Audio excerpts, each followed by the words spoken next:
Okay, never mind. Screw that. We'll just do it the old-fashioned way.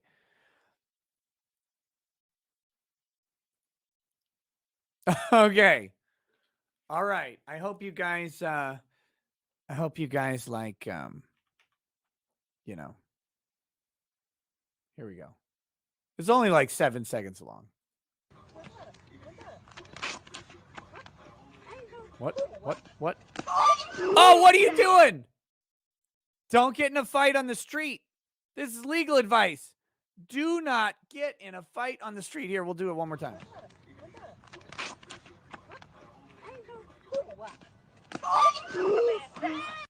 Use the street to your advantage. Use the street to your advantage. All these people getting in goddamn fights on the street. What are you doing? Why would you do this?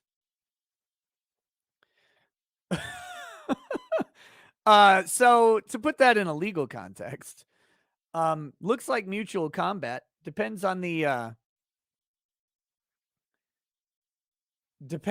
state. Depends on the state that you're in. I have no idea anything about this video, but they clearly are consenting to the fight, right?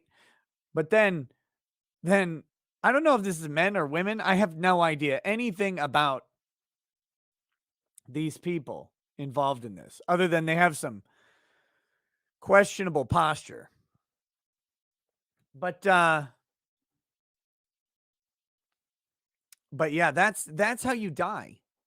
if you're not lucky, that's how you end up dead. You wake up dead. But that video is pretty old. Oh, okay. Well, it's new to me. It's new to me. I'm like one of those charity you know, resale stores or whatever. Those, not a pawn shop, but like kind of like a Goodwill or whatever. Like people donated this crappy old video and then I got to buy it for free. That's what Sorry, I saw that. It warmed my heart. It warmed my heart because of a couple things. One, that was deadly force. That was deadly force being used. That is serious bodily injury. It's something we talked about a lot in the Kyle Rittenhouse case. It's something that attorney Thomas Binger, Thomas, the shit stain Binger, we've talked about it a lot because he tried to pretend that hands and feet are not sufficient to respond with deadly force. Because even though the standard is not meeting deadly force with deadly force, but meeting a fear of imminent death or serious bodily injury with deadly force is the standard. And that is a fear of imminent serious bodily injury, may have actually caused serious bodily injury. Landing on your head on asphalt is it's a ticket to a hospital. Being thrust down onto your head on asphalt could be a ticket to the morgue if you're not careful. Now, this person seemed to live through the encounter at the time. I don't know if they had a, brain bleed or skull fracture of some sort. Certainly possible. They could have some sort of permanent injury. Head wounds are always, unless it's really superficial, but blunt trauma to the head is a risk of serious bodily injury. And the fact that that Binger and Krause tried to pretend that that's not the case is actually offensive. It's actually very, very offensive to me. Because they're misstating the legal reality, the legal standard, the medical reality of what happens to people. They're pretending this is a Power Rangers show, right? Like that's what they did. Imagine now I'm being hyperbolic here, but imagine if a kid watched what Binger and Krause said and took their advice. Oh, well, hands and feet aren't dangerous to raise to the level of deadly force. I mean, that's what they said. That's actually what they were claiming on the stand, or not on the stand, but from the podium asking Kyle Rittenhouse about what he did. They're making the claim that, oh, these guys weren't a threat. The one's a freaking midget and he just had his fists. Well, I mean, it's not that unheard of for fists and feet to kill people. Causes more death than rifles do every year.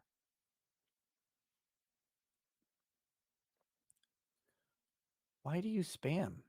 Why don't you just say it? You just say your funny joke.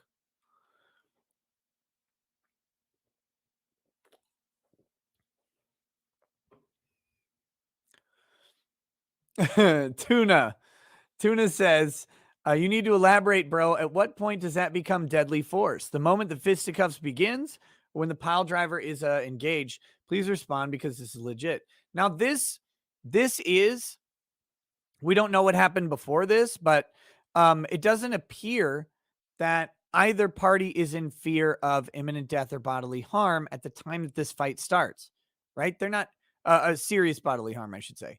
They both seem to be engaged in the mutual aspects of this combat. Now, this is an important element that kind of got glossed over in the idea of perfect self-defense versus imperfect self-defense.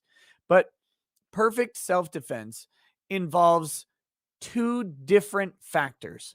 One, is your fear objectively, or is a fear objectively reasonable? Would a reasonable person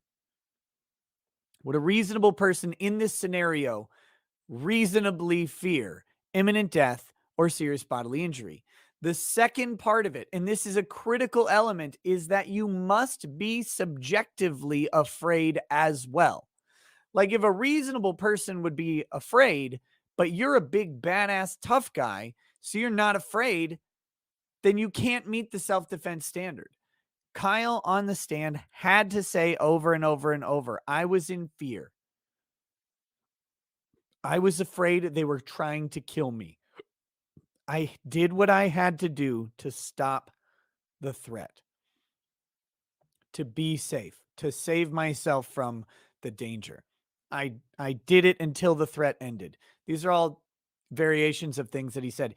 You have to be subjectively afraid to use deadly force.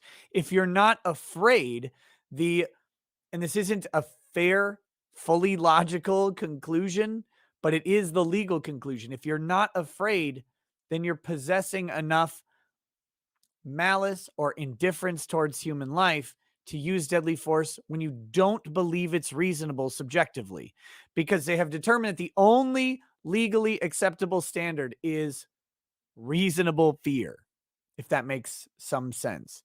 That's it. So only when you are in fear of imminent death or great bodily harm can you use deadly force. It has to be objective and subjectively true at the same time.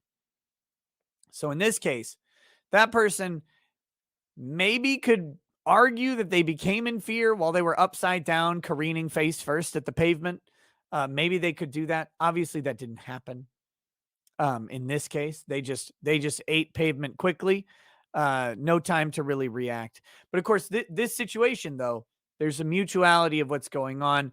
It doesn't look like anybody's afraid. No one's running away here. Non-lethal force is very, very different. Non-lethal force is just a proportional response to force being applied to you. I don't know that you need the subjective fear, but the proportionality of the response is critical. If someone slaps you in the face, you don't get to break their knees, right? You don't get to KO somebody and then go around and bust their limbs while they're on the ground as much as you might want to. You don't get to soccer kick someone on the ground who's already knocked out. If, you would have to have a reason for those things. So, but anyways, so look, I just wanted to play the video because it's a little fun to watch someone get slammed into the pavement. Plus, I get to make the point. I get to make the legal point that person is in real danger. Could be a hospital stay. And that type of danger can be caused by fists and feet. And that type of danger can provoke a deadly response justifiably under the law. So there's that.